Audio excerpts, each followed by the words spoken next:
So in the last session we had gone through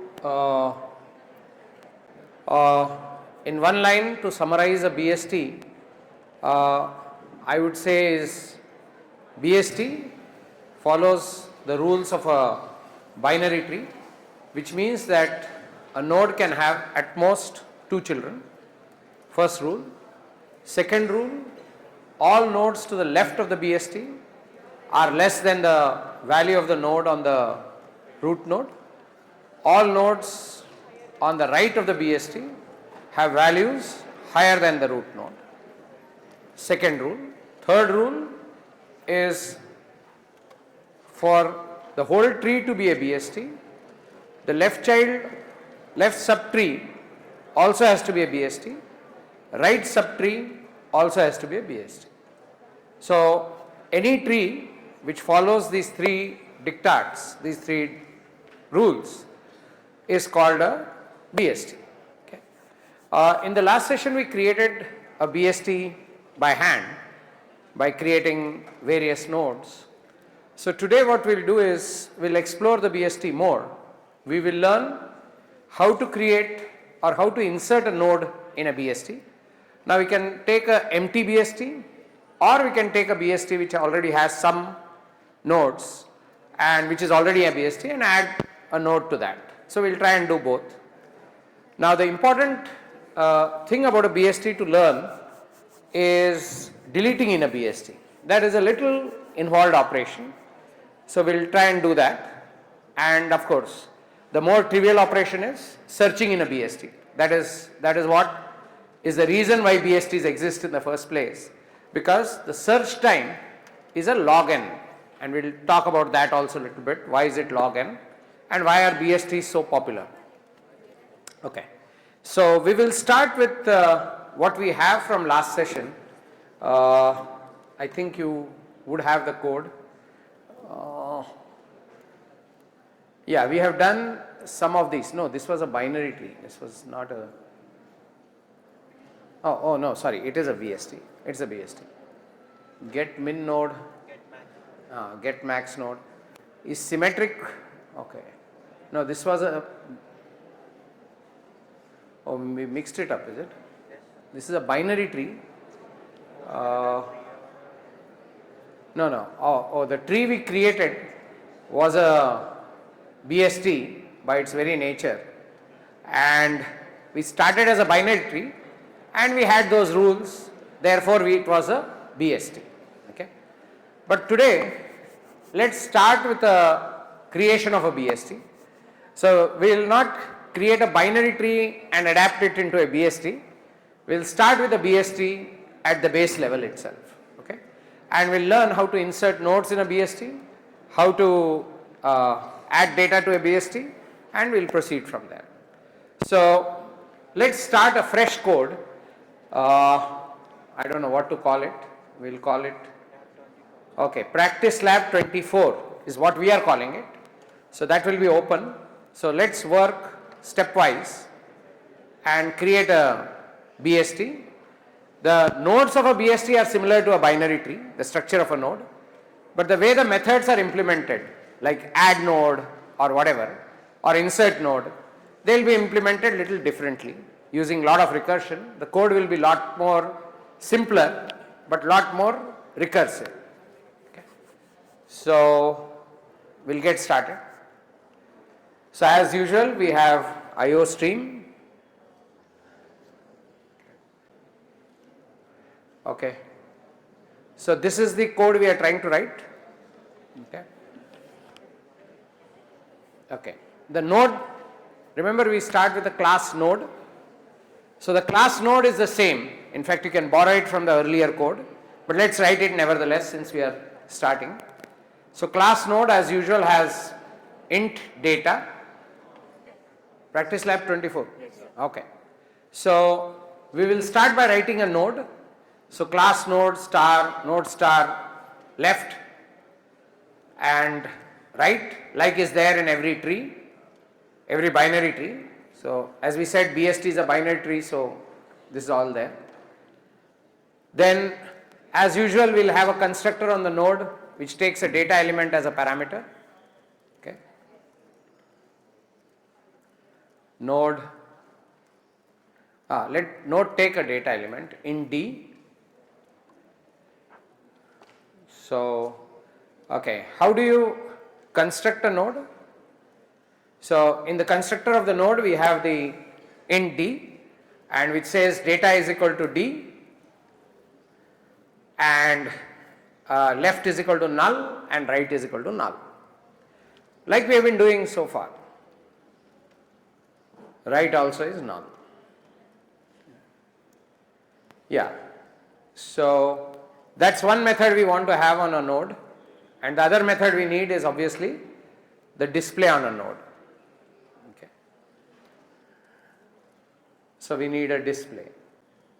And you know what display does? Display on a node will do just output the data, that is it, and put a endl if you want.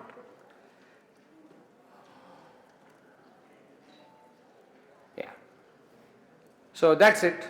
So, that is our class node, no change. Agreed? No? There is nothing. It is the most trivial node, okay, like we have been doing. Now, let us go to class BST, where we will create a BST, not a binary tree but a BST. So, I think you will have to scroll up. Yeah. So, class BST. So, this is a BST. Now, what does a BST have? What does any node have what does any tree have to keep? Obviously, it needs to have a root. BST has a root, every tree has a root. Root is of type node, node pointer. So, node star rptr. Okay.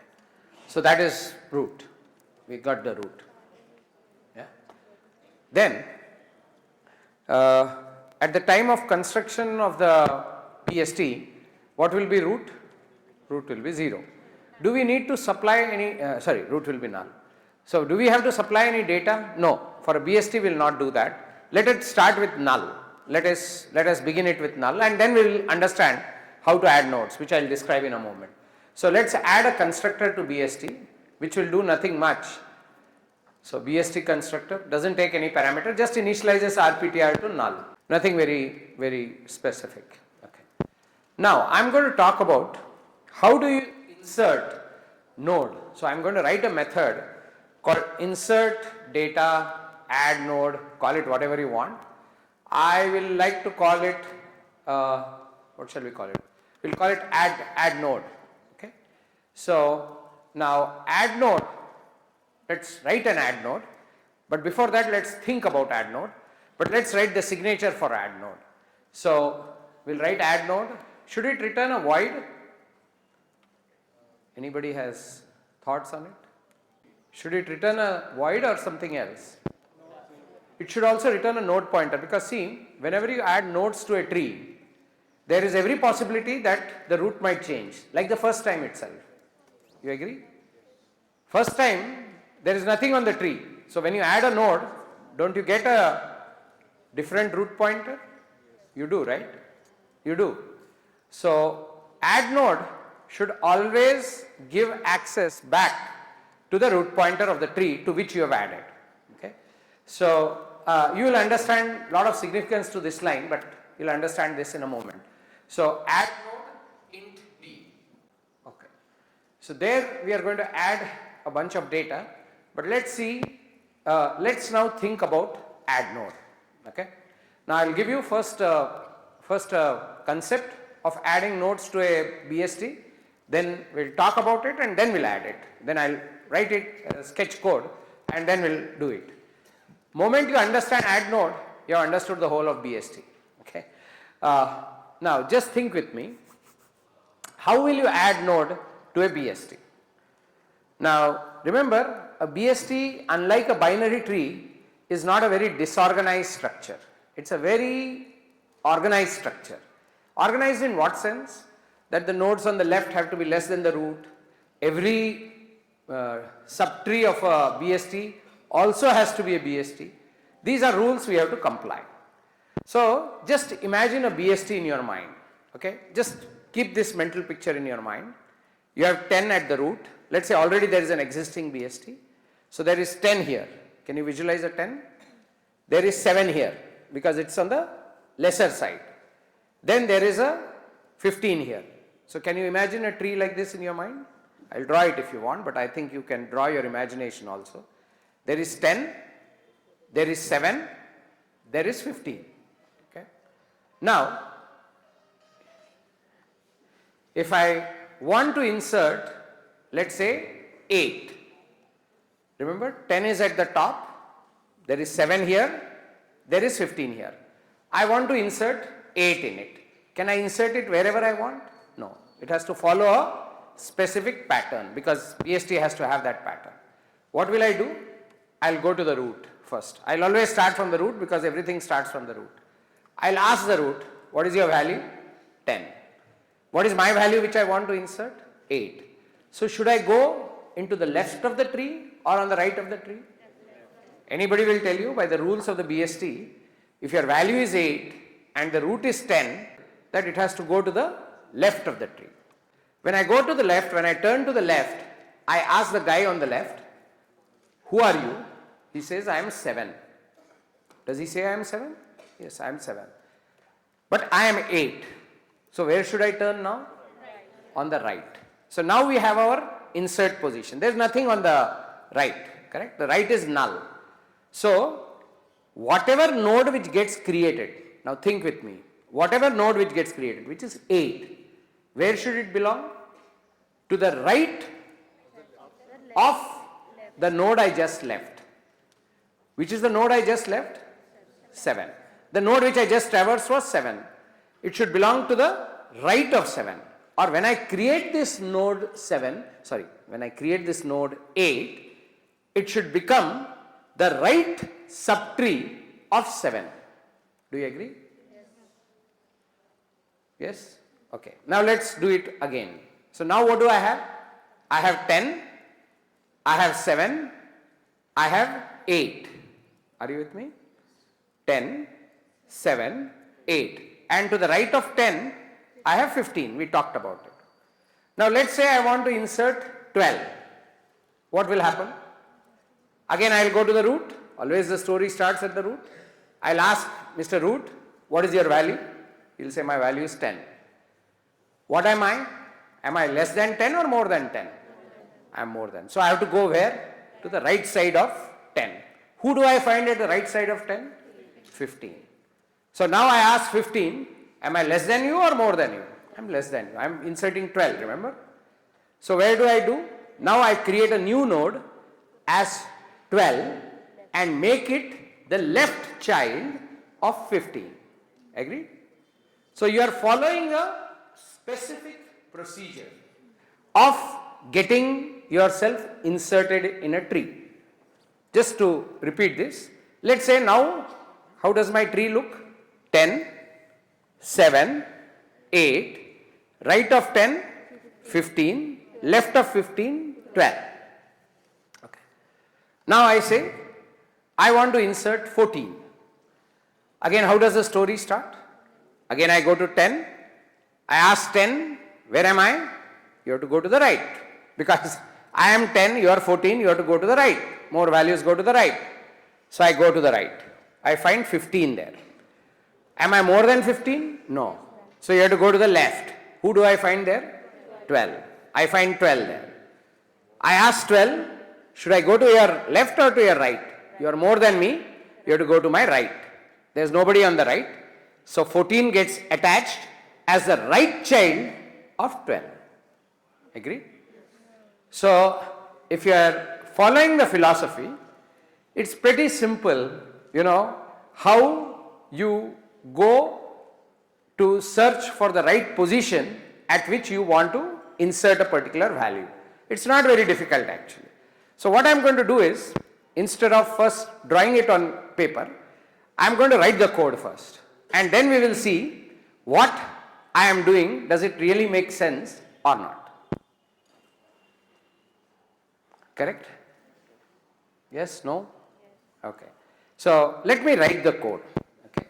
So add node, and add node will start actually I'll need to pass another parameter to add node, maybe, which is to say that where exactly do I have to add this node, because it needs access to the RPTR, the pointer which is passed to it.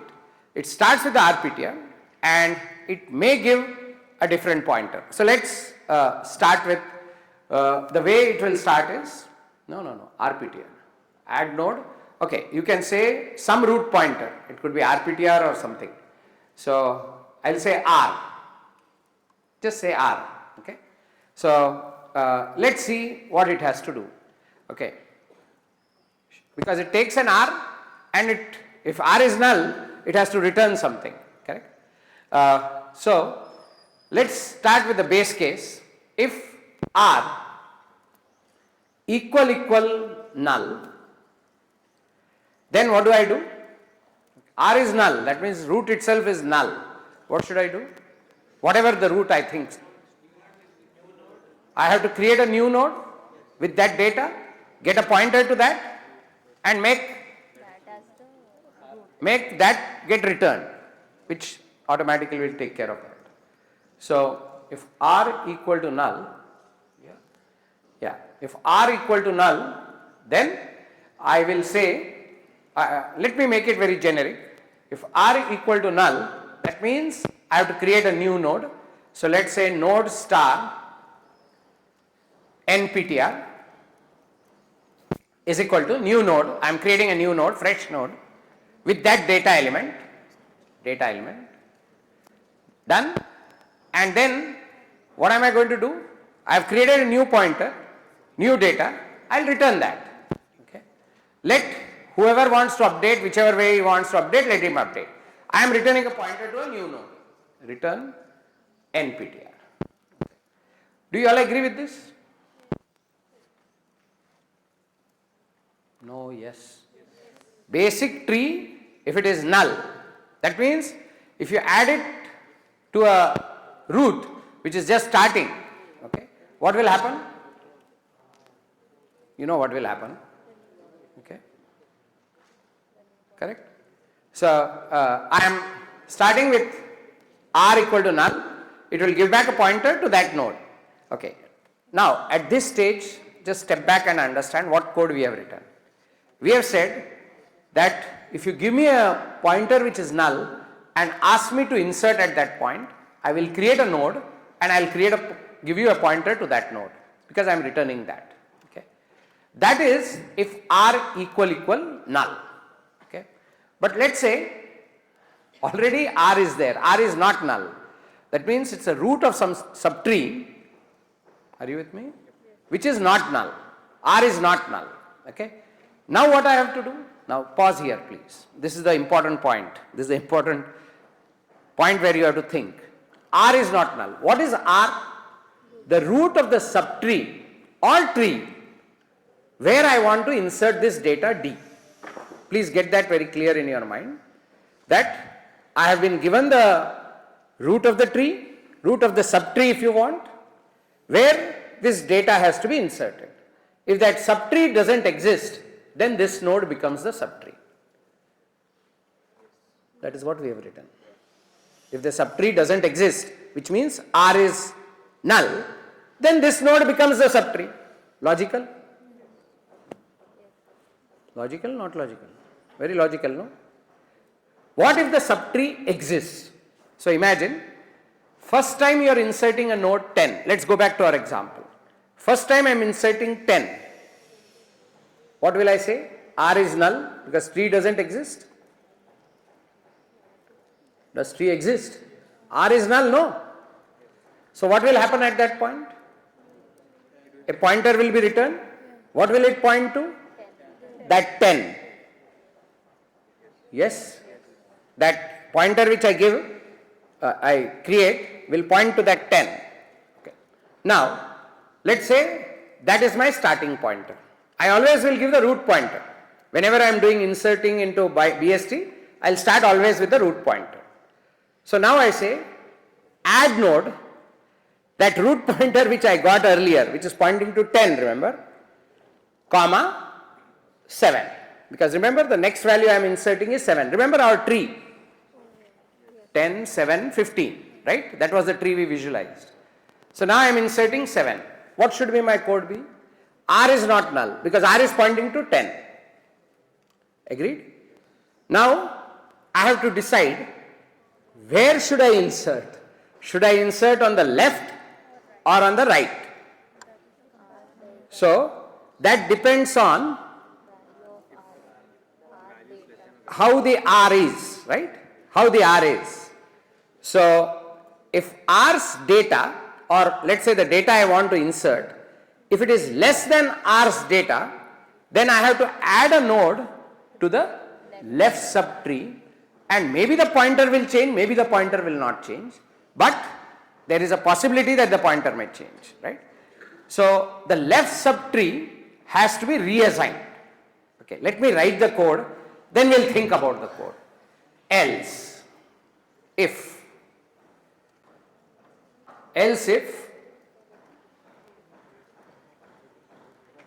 what is the pointer passed to me? R.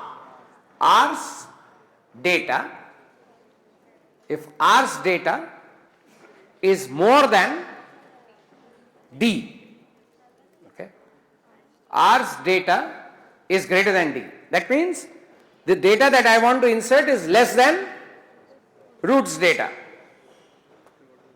Yes, no?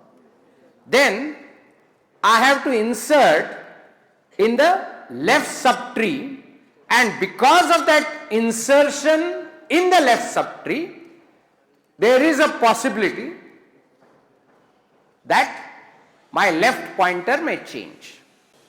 Okay, now here comes the punch.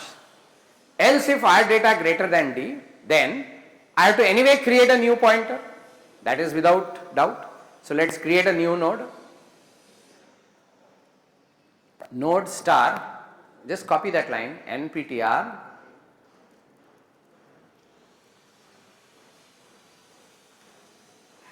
okay.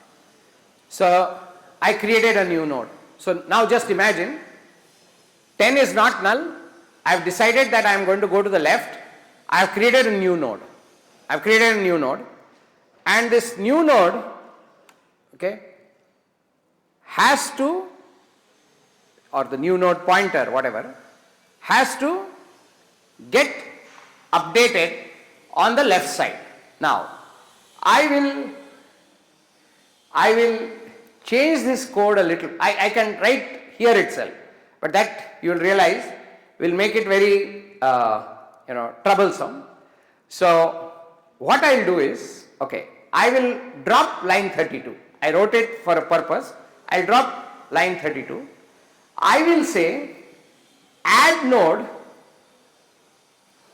that I wrote it so that you will understand what we want to do. Add node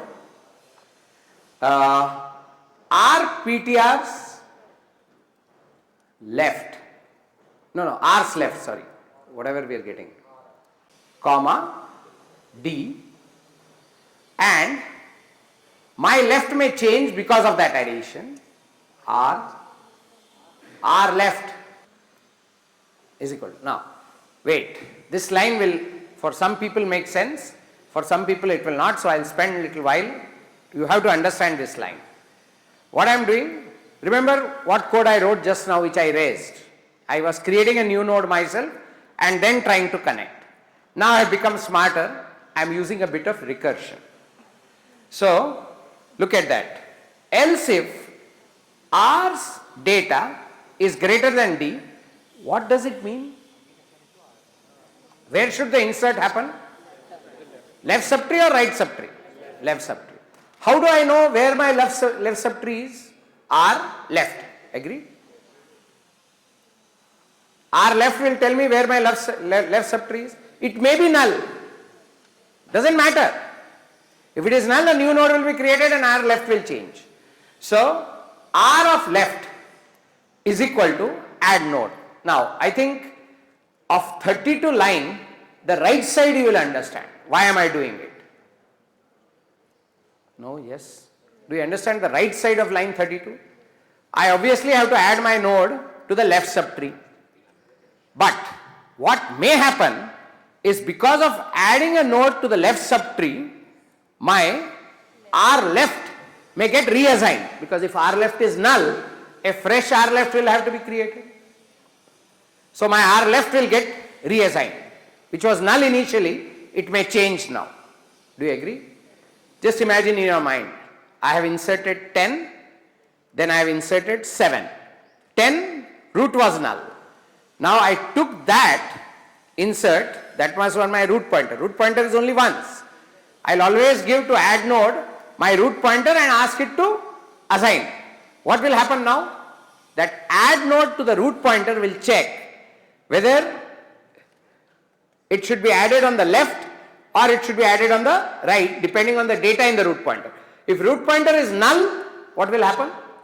It will create a fresh node right there and return the pointer. But if it is not, then it will say R left and do that. And what will I return now? Okay, I'll show this to you. Return what? Should I return R left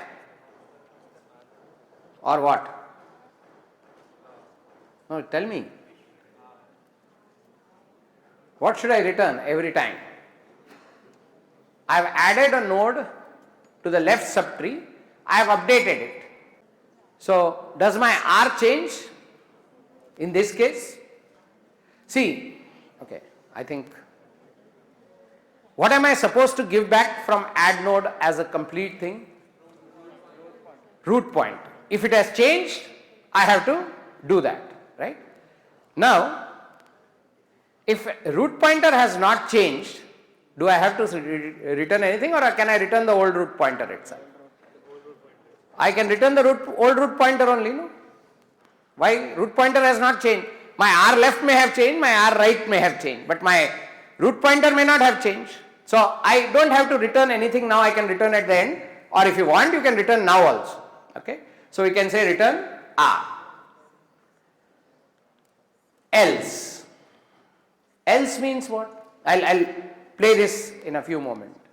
Else means what? It's not equal. Sorry, it's not equal in the sense there is RPTR. So I can't go to the left because the data may be bigger.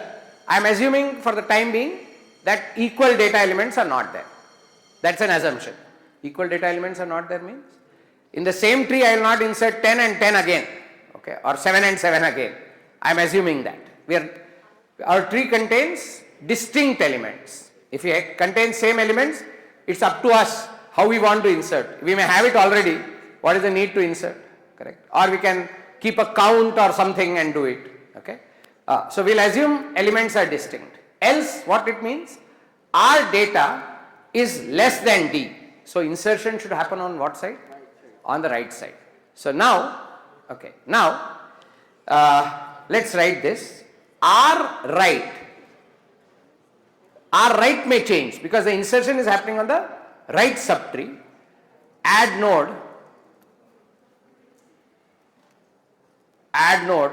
R's right, which may be null, so a fresh node may be created, comma D, and that's it. That's it. And at the end, okay, here also you return R. The original R. Okay. Yeah.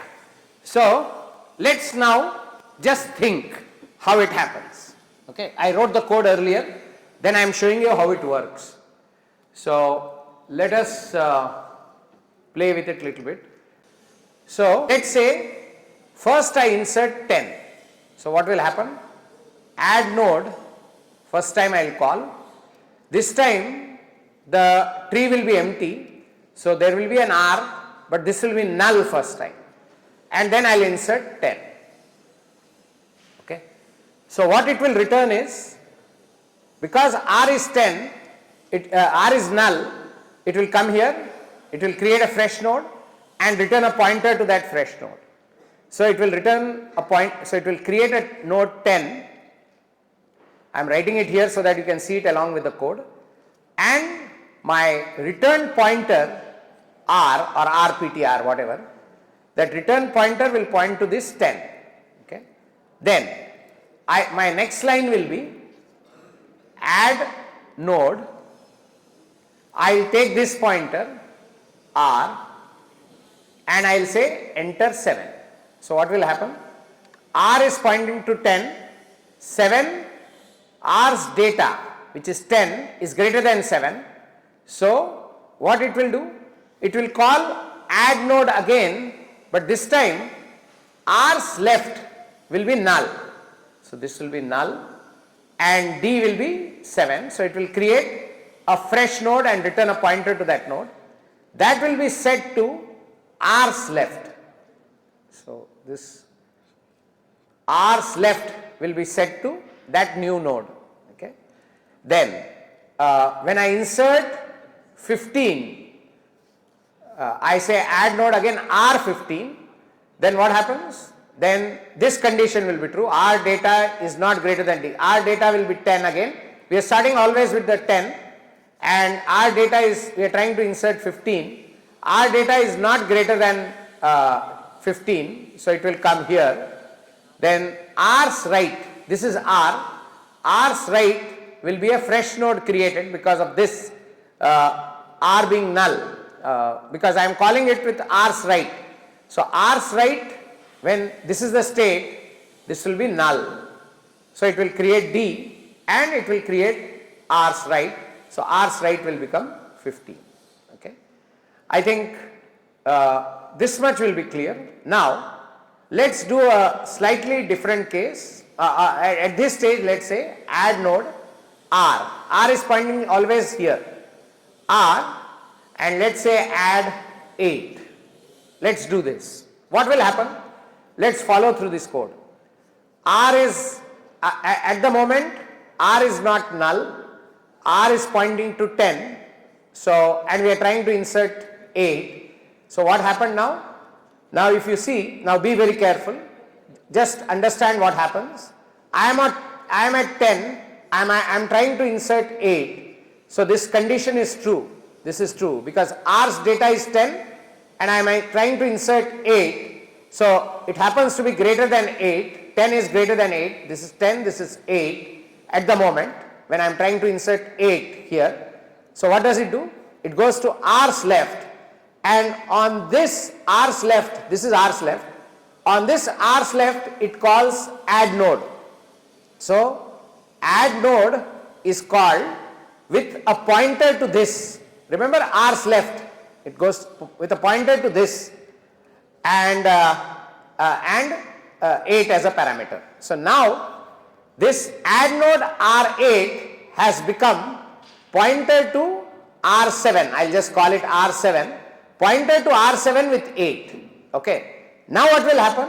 Now again, so imagine this is called, R will now be a pointer to 7 and 8 will be the parameter.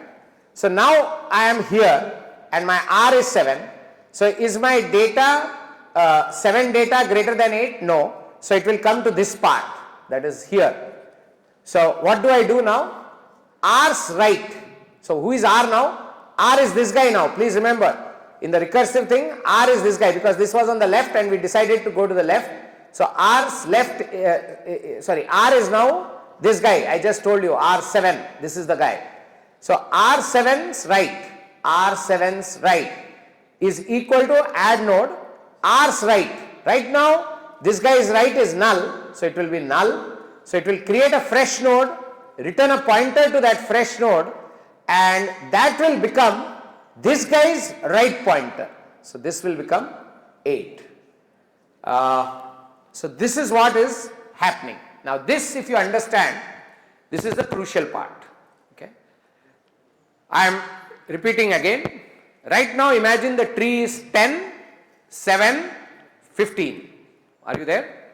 Imagine my tree is 10, 7 and 15 like I showed you.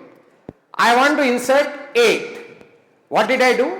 I called add node always with the root pointer. What is the root pointer? Pointer to 10 and parameter is 8. Data parameter is 8. Are you with me? Be very clear in your mind. Add node is called with pointer to 10 and 8 as a value because 10 is the root pointer of the whole tree. Then What happens now? It compares. Root's data, is it more than R? Yes, it is more than R. Correct? So what does it do? It goes into the else part. R is not null. It goes to the else part. R's data 10 is greater than 8. I am just repeating that. R's data is greater than 8. So what does it do now? It says, now take the left pointer of R. Who is R? 10. Take the left pointer of R, which is 7. Pointer to 7. Left pointer of 10 is 7. Now call add node with root pointer as R7. I mean 7. Pointer to 7. And what is the data? 8. Are you clear? Have you understood so far? Add node is called again. Root pointer this time is 7 and data is 8. Now what happens? Now R's data, again root pointer is not null, it is pointing to 7. So it is not null. So what happens?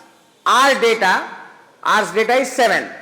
Is it greater than 8? No. So it goes to the last else part. What happens now? Again add node is called. Is add node called again? Yes. Add node is called with R's right. Who is R? Pointer to 7. His right is null. At the moment null. Yes. So it is called with a null and 8. Whenever add node is called with a null and 8, what does it do? It creates a fresh node and returns a pointer to that. What am I doing with that pointer? I am making it R's right. Who is R? 7. 7's right. I finished it. Okay, now what was the next value we tried to insert? 12. Now let's trace the trajectory of 12.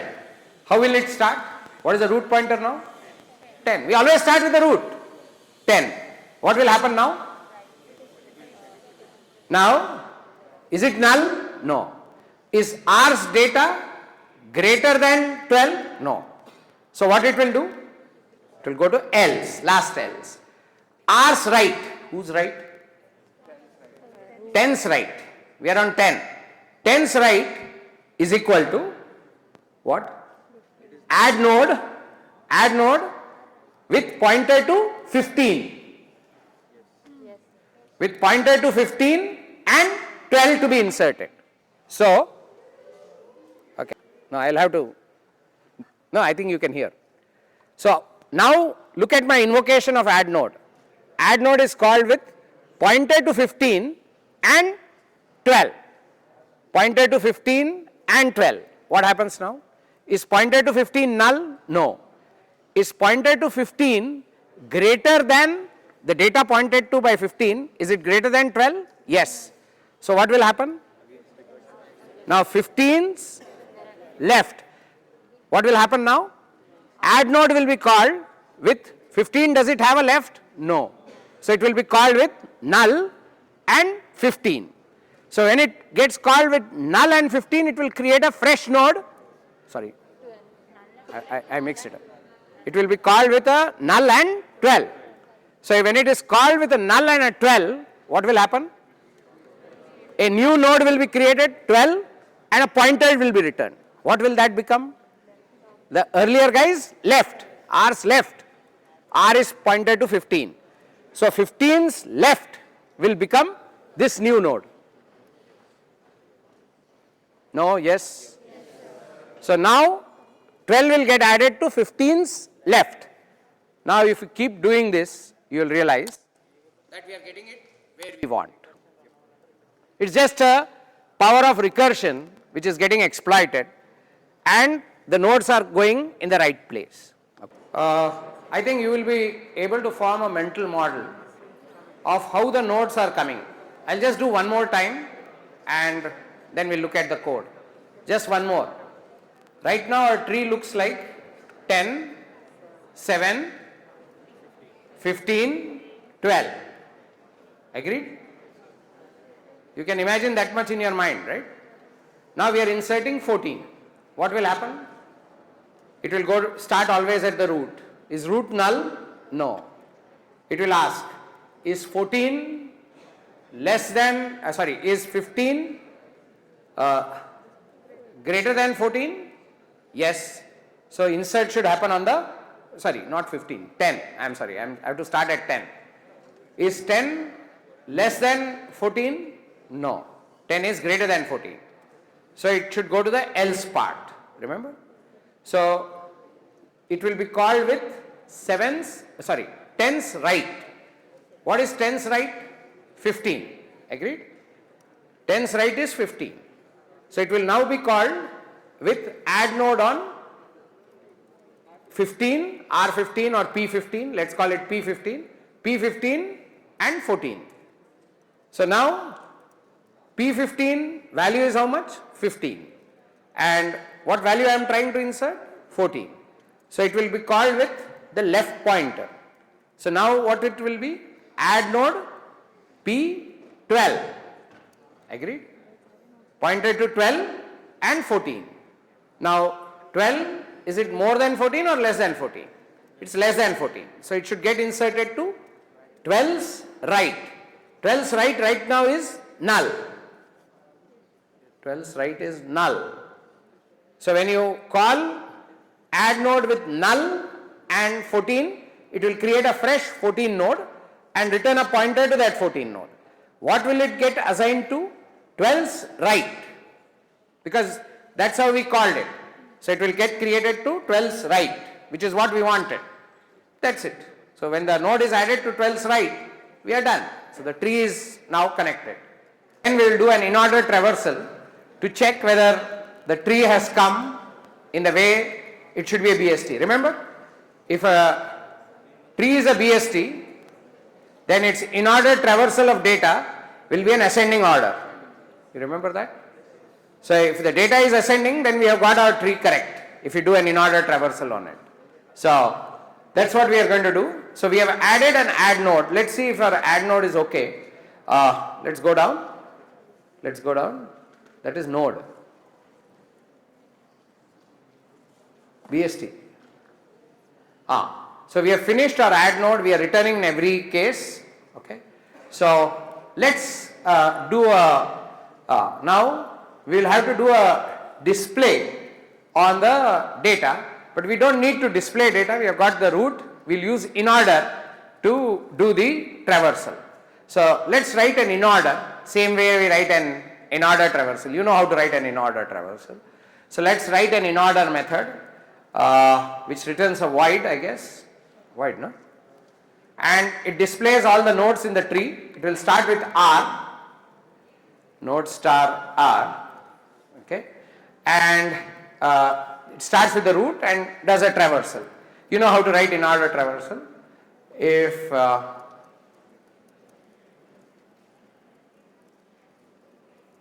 okay, if the R is null, there is no traversal to do, so we don't do a traversal. Otherwise, remember, in order traversals means left, middle, R. LMR, remember we followed that.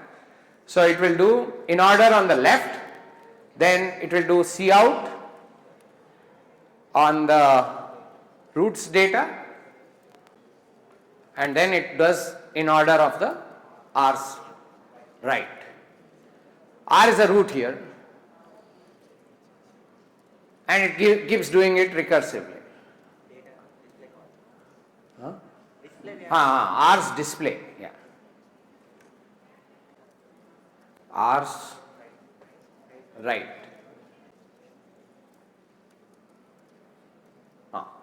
So this is our in order traversal. Cout is not required. R display does that. Yeah, sorry.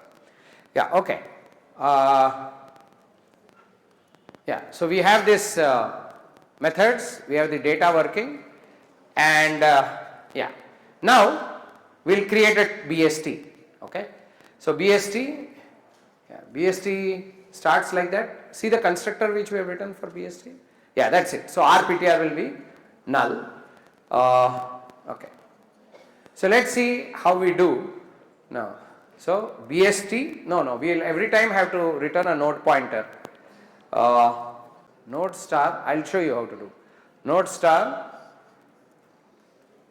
T is equal to BST add node. Initially, the first time it will start with a null root. Null, NULL, NULL 10, no? Remember, we are trying to create the same tree that we visualized. Okay. So, look at this code. We have said node star T is equal to BST dot add node null comma T. Sorry, comma 10, not T. 10. Is it okay? Do you know first time why am I giving null? The first time there is nothing in the tree. So the root pointer is null. And every time I will get a new pointer possibly. May come, may not come. Okay. So I will automatically assign that as the root. Root may change, that's why I am saying. So I will say now node again T is equal to, we can reuse the same T. T is equal to BST dot add node old T. Old T is what? The existing root, comma, no. What did we insert? We said 7, right? 7. Then T is equal to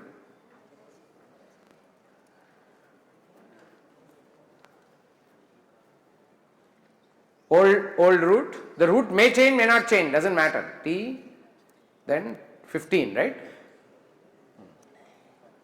Then T is equal to BST T, we said 8 and then we said 12. We don't have a display, we have an in order. Okay, sorry, we don't have an in. So we'll say BST dot in order T. T is the new root, if at all, the latest root if it has changed. In order T. Remember, T will not change always. Okay, it may change only first time. Okay, I am just playing with it. So BST dot in order T. We are always starting with the root, inserting a node and getting the root pointer back. And first time only the root pointer will be created. After that, the root pointer will not be created. It will just return and come back. So let's see whether we are getting it right.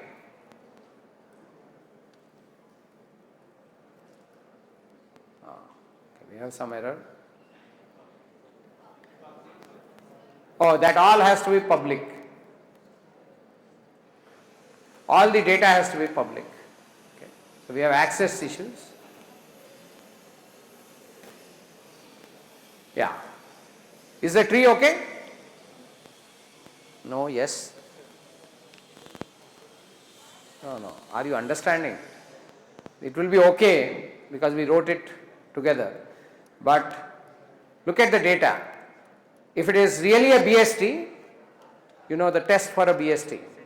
The in-order traversal of a BST always gives data in the ascending order, no matter what. Because that's the rule of the BST, that if you do an in-order traversal. So right now, okay, we'll do one more story. Our BST look. Yeah. So my BST is like this: 10, 7, 15, 8 and 12. This is how my BST looks. Okay, now I am just going to do one more example where we are going to insert 14. Okay, let's do it again. This is for the people who are slow, to get them again back into track. 14, how does it start? Just think, we start with the root. Is the root null? No, root is 15. Root is 10. Baba, go to the tree. Root is 10. Yes. So I am on 10. I am inserting 14.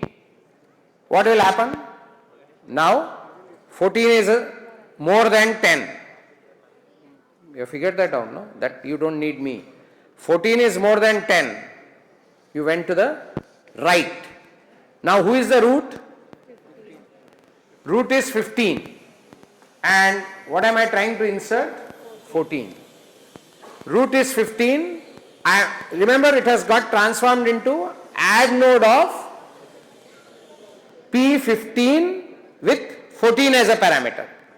P15, is it more than 14? Yes. So I have to go to the left.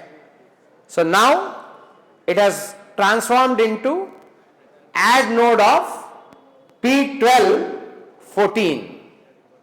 Add node of P12 14. Now P12 12 is more than 14? No. So it has to go to the right. Now right is null, remember? At the moment right is null. So what is add node called with? Add node is called with null 14. When add node is called with null some data, what does it do? It creates a fresh node 14 as a parameter. Yes, and that is assigned to what? P12's right. Remember how the assignment happened? P12's right is equal to add node of null, because there is no right on P12 as of now, null 14. What happened now? Null 14 gave rise to a new node of 14 that became P12's right. Now do you understand? Can we go to the code for a moment? Code. No. Upar. Add node. Add node. Now look at the significance of line 35. That is what just happened.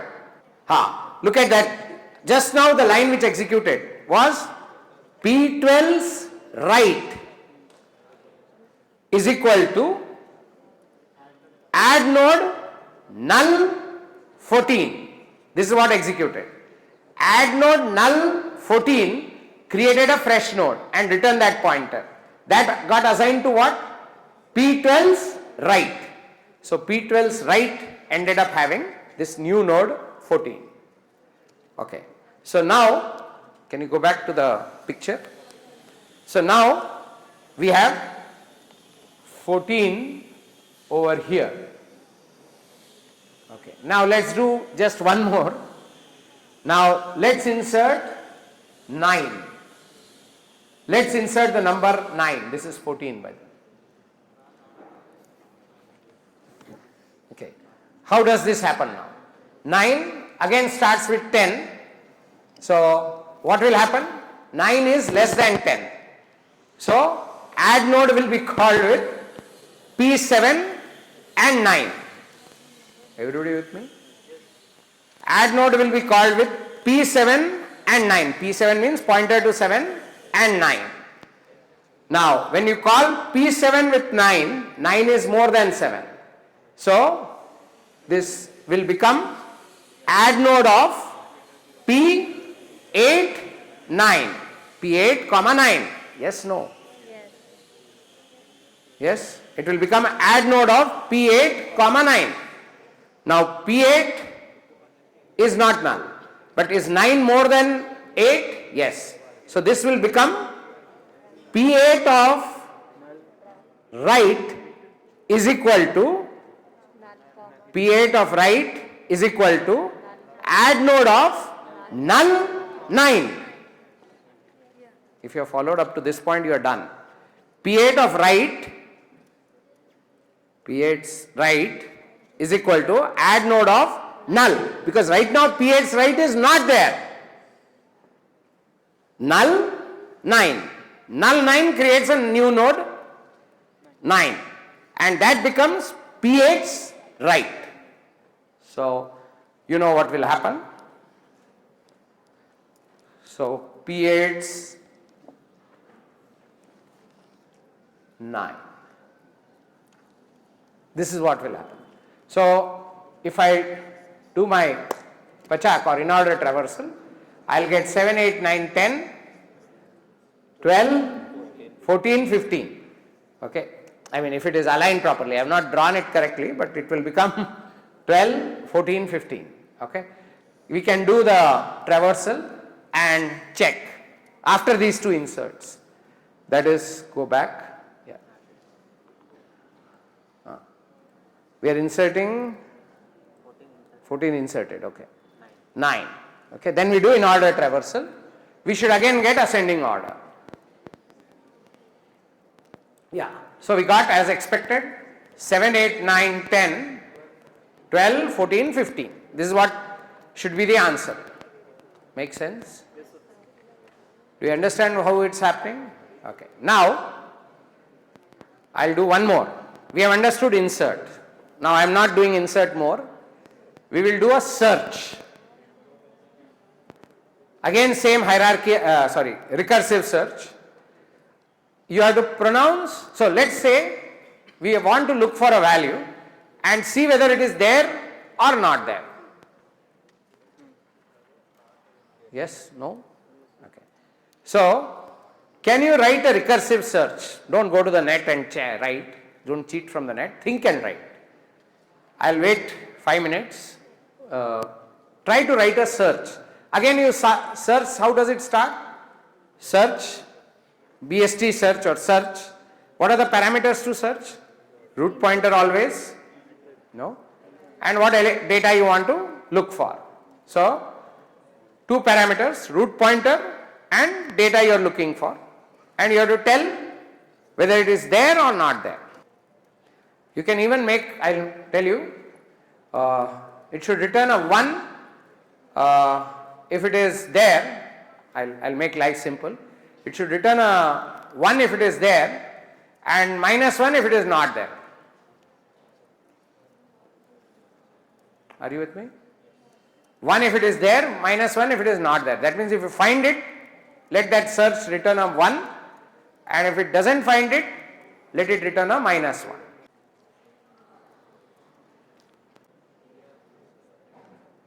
One if it is there, minus 1 if it is not there. It's not that difficult, just think a little. 1 if it is there, minus 1 if it's not there. It should be written recursively. That's the best way to write. And another conclusion is, if your left gives a minus 1 and your right gives a minus 1, then it is not there. And of course, your root also doesn't have the data. If either give you a minus 1, you should give a plus 1. One more, 11. No, I counted it. Okay. Let's think a bit. Okay. Yeah, because we have to do one more. Yeah. How do you think we should go about searching? I have given a root and I am given some data. Right? That is how search will start. Return is int, minus 1 or plus 1. Now, first thing I will do is, first I will check if root is null or not. If root is null, at least as far as this tree is concerned, this subtree is concerned, it's going to be a minus 1. So from this subtree, remember, searching means what? Search at the center, search in the left subtree, search in the right subtree. If it succeeds in the center, very good. If the center is null, there is nothing. You have to go minus 1 straight. Or you have to check on the left. If that gives a 1, that means it's on the left. Or right gives a 1, that is on the right. So you can say 1. If either one of them gives a 1, then it's a 1. When is a minus 1? When both give a minus 1, then it's a minus 1. You are with me? Agree? Both have to give a minus 1. Both means left and right, or at the root. Root anyway, there is nothing much which you can do. Just keep this thought in the mind. Searching means checking whether it's null or not. If it is not null, then checking whether the data is equal or not. If it is equal, straight away give a 1. If it is not equal, then you have to search on the left or search on the right, depending on if the value that you are looking for is less than the root, then you have to search on the left. You can't search on both, no, it's meaningless. If the value is more than the root, you have to search on the right. Remember, you are minimizing the search. Okay.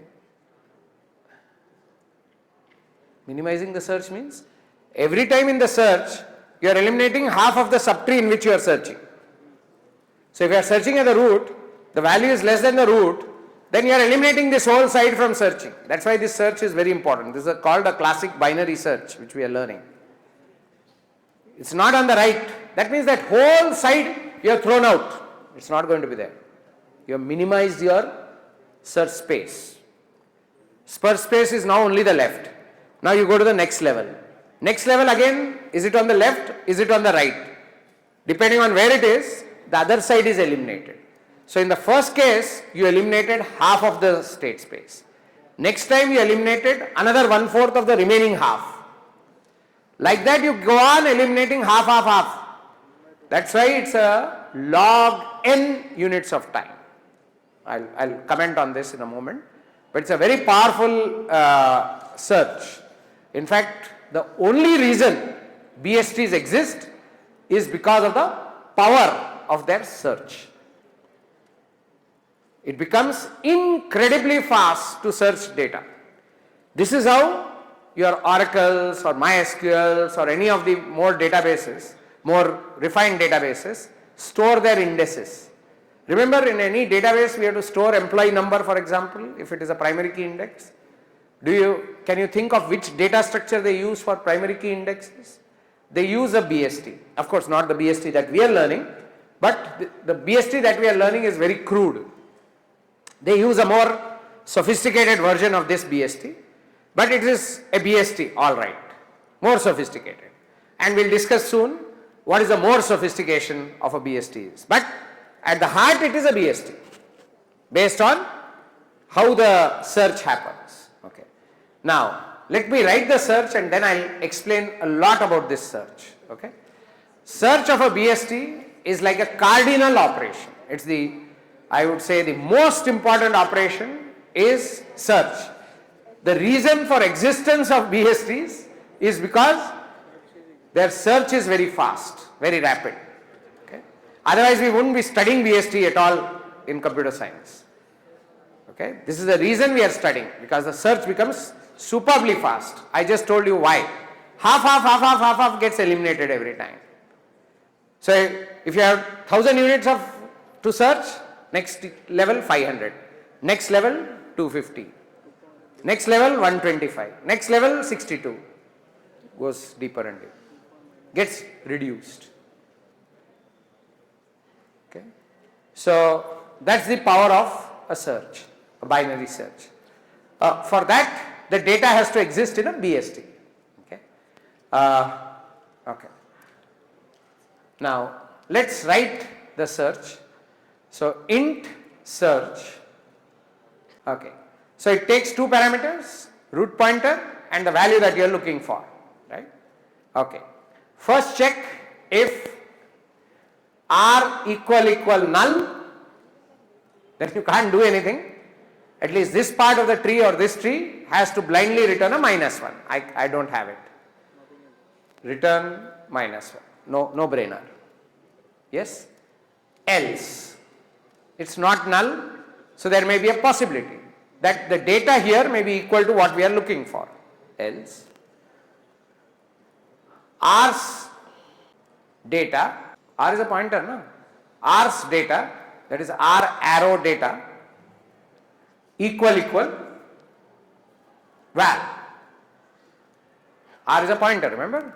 So if it is right there, we have our answer. We can straight away say 1. Over. We found it. Return 1. If, that should go into if. Okay. Else if. Is it okay? Else. One more else. If R's. No. Okay. Now look at the search I am going to do. Now, what should I do? I have not found it on the center, that is the root. What should I do? I should search in the right or left? If both of them return minus 1, so I should say else if search on roots left, this becomes the tree, left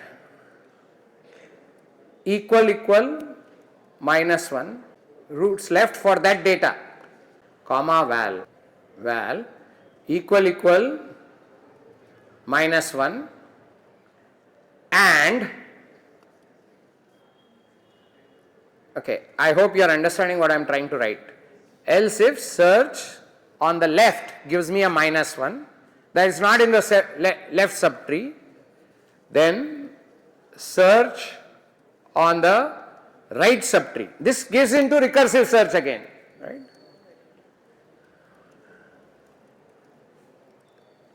Equal minus 1.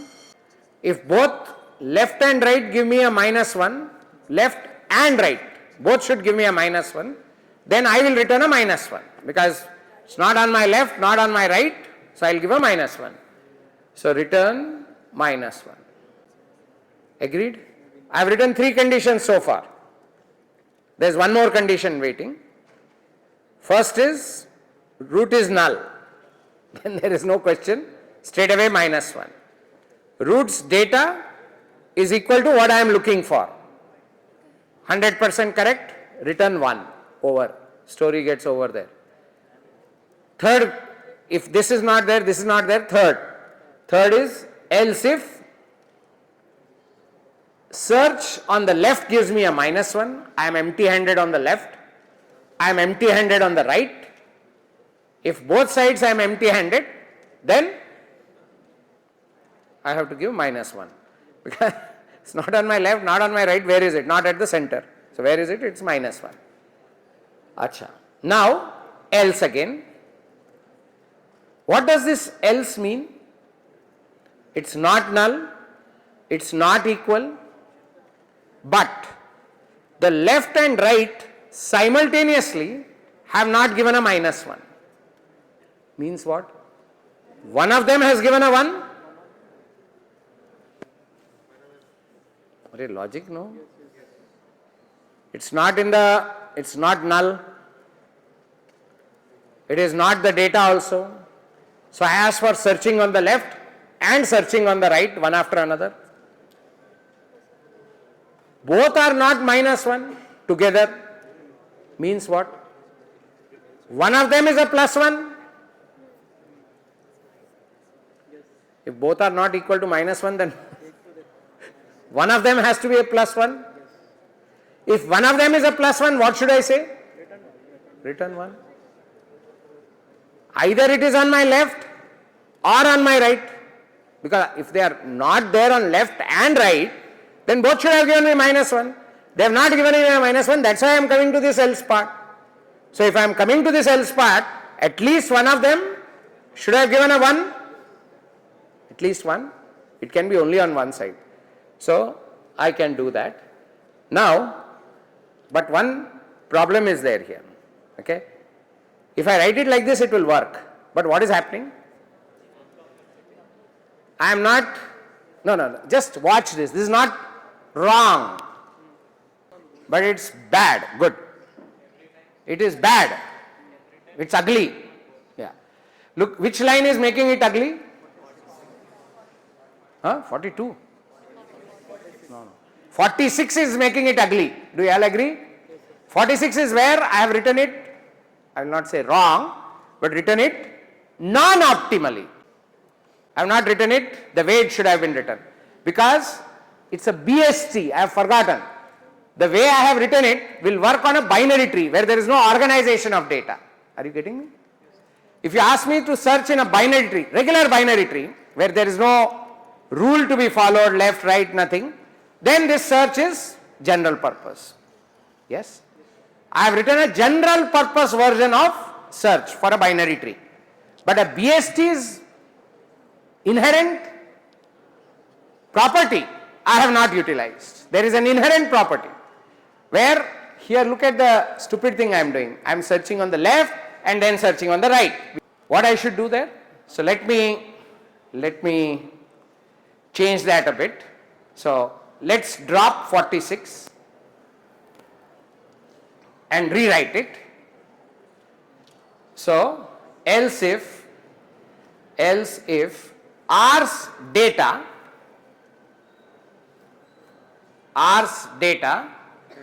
is greater than val, what should I do? The value I am looking for, R data is more than that, so I should search on R's left. So then return, I should simply say return whatever the search on my left returns, because it has to be on my left. Return search of R's left, comma val. Do you agree with this? Is it not better than the earlier one? Now again I have to write one more. Yes, no. What am I saying? Else if R's data is greater than val, then the value has to be, if at all it is there, has to be on my left. And whatever my left says, I have to return as my answer. Agreed? If the value is less than my root, it has to be on the left only, if at all it exists. And if it doesn't exist, let it give a -1. So whatever the answer I get from my left is the answer. Else,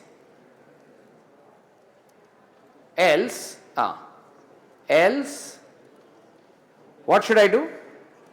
I return search on my right, and whatever the right gives, that is my answer. Correct? So again my logic is, this is enough. Logic is null, straight away give a -1, equal to data, straight away 1. Otherwise, depending on whether the value is less than data, then I have to search on my left only, and whatever left says, that is the answer. Or I have to search on my right, and whatever right says, if it is there, it is there, if not there, not there. It has to be there on my right. It is more than my value. So I say return search right, R dot right val, R arrow right val. Is this going to work? The whole search fortunately is on the screen. Have I handled everything? Yes, no? No? What have I not? Huh? Then it will come, na? That -1 will I'll get, no? No, have I done anything wrong? See, if it is not there, it will reach null somewhere, no? And when the null is reached, it will give a -1. Correct? No. It will keep searching. If it doesn't get a value, it ultimately has to go to null only. So -1 has got to emerge somewhere or other, or value has to emerge. Okay, let's give it a shot. Let's see if our search works or not. So we'll say cout bst dot search with t is the root, t and let's say 8. Okay, let's see endl.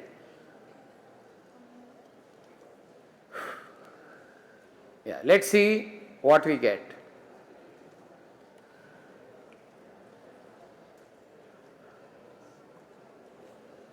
Yeah, we got a 1.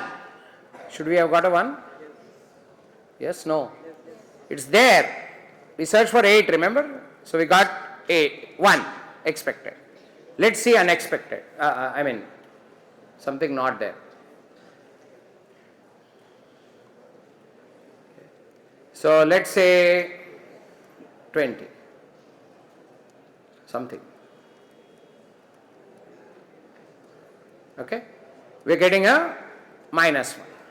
Is this what is expected? You can try with other values, but this is what we were expecting you to write. I put them in a tree, binary tree, not a BST. then what would be my worst case performance?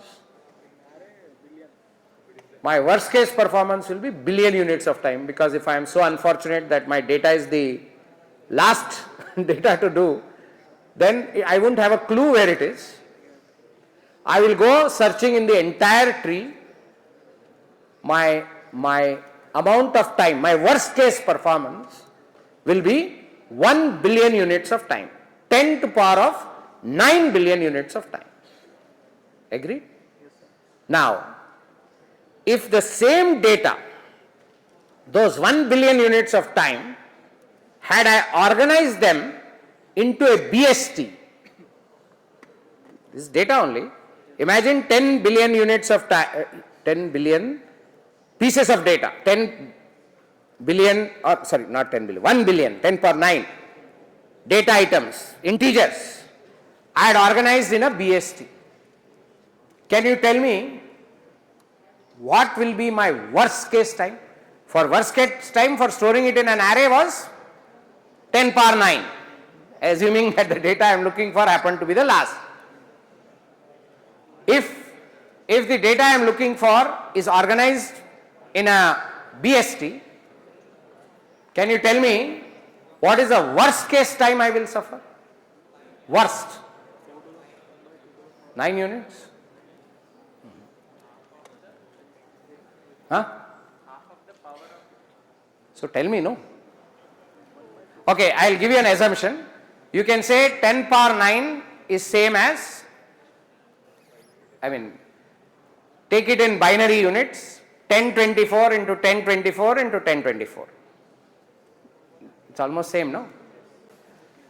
That is how you become 10 power 9. That is billion. What is 1000? Round it up to, in binary cycle, round it out to 1024. So 1024 into 1024 into 1024 is 1 billion.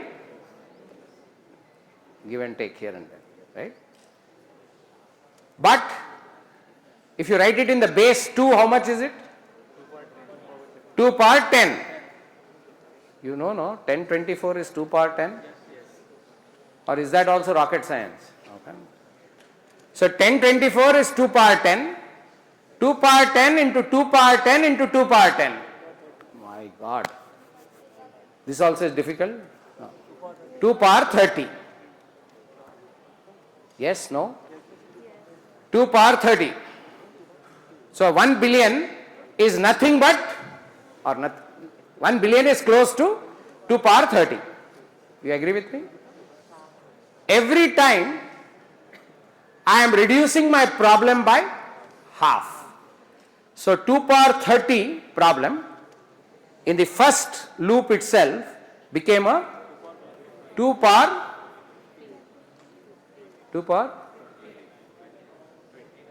30 became half, became 2 power 29. No, yes. Arey Baba, if you divide 2 power 30 by half, by 2, you get 2 power 29. So 2 power 30 problem became 2 power 29 problems, out of which, because of the, I am assuming everything is balanced, kind of equal. What is the next level? So already I have cut out 2 power 29. 1 2 power 29 will go, no? Agreed? Array, less than, greater than. Imagine we are in the center. It's a perfectly balanced BST. This is gone. So we are limited to 2 power 29. Next level, 2 power 28. Again 1 2 power 28 has gone. We are not looking at that. We don't have to look at that. Again 2 power 27. We go down. So how many units of time you will need? In only 30 units of time you will reach your target. Where is 30 units of time and where is 10 to the power of 9 or 2 power 30 units of time? Are you at least seeing this is much smaller, or even that is a confusion? 30 is smaller than 1 billion. It's in a different dimension altogether, isn't it? Where is 30 and where is 2 power 30? By doing this organization of BST from potentially a worst case time of 1 billion units of time, you have gone down to the worst case time in a BST of only 30 units. It can mean revolution. So that is a power of a BST. By subdividing the problem, the power of compounding of subdivision. You keep subdividing at every stage, the problem becomes smaller, smaller, smaller. And by the time you reach the solution, you only have one data to look at last unit. So in just 30 steps, you reach your answer, maximum. So that is why we are so keen to understand and learn BST. It's a fundamental data structure because it has metamorphosed the whole process. So even today, all databases, when they store their indices, when you have billion pieces of data or million pieces of data, they will not store it in an array. They will create an index. Index data structure is what? A BST or a form of a BST. It may not be a direct pure BST. There are a lot of other techniques that you use to improve the BST. So, but it essentially is a BST. Okay? So that is the story of a BST. And it's very important that we understand BST very, very closely and play with it. Okay? So we have seen how to insert, how to search. In the next session, we will take delete. Delete is a bit involved. How to get out a data from the BST. It's a little more involved, requires a little more skill. Other operations, in order you know, pre-order you know, post-order we know. We will do one more operation called level order. Okay? BST will stay with you till the end you die. Okay? That's another option. No matter what, you do AI, he is not going to leave you. BST is not going to leave you. Okay? Okay, we'll stop here.